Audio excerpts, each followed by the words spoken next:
So lysosomes are vesicles.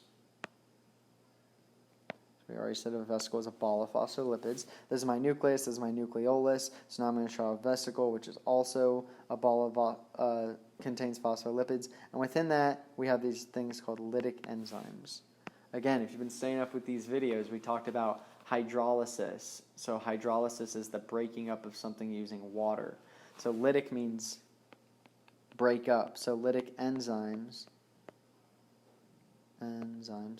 break up foreign things. So we'll take something in that's foreign and we say, oh, we don't want this. So we put into a lysosome to interact with these lytic enzymes, and then the lytic enzymes can break it down and release whatever contents to be either excreted from the cell or to be used by the cell. Again, if you have a really crappy mitochondria, it's been around for a while,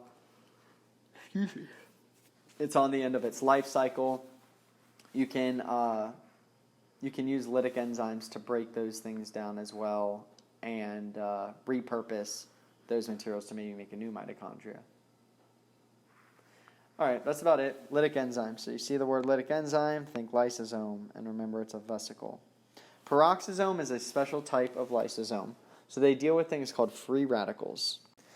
If you remember back in chemistry when we talk about electrons, we have these things called electron pairs. So electrons don't like to be alone. So let's say I have a hydrogen, and I have this extra electron here. This is what you'll see a free radical represented as a dot very often.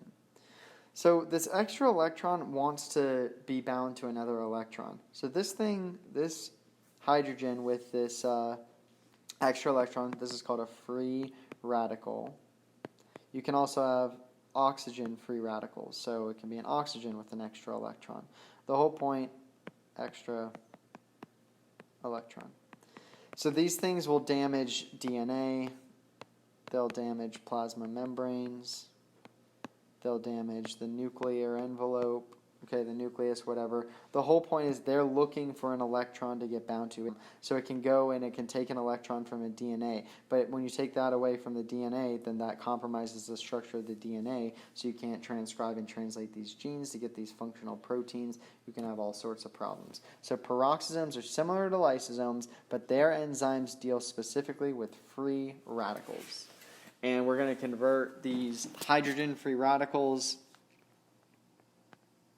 That's going to go into water, and then, that's going to go into peroxide, which is H2O2, hydrogen peroxide, and then this will go into water. So it's a way to protect the cells. All right, we're going to wrap up with this components of the cytoplasm.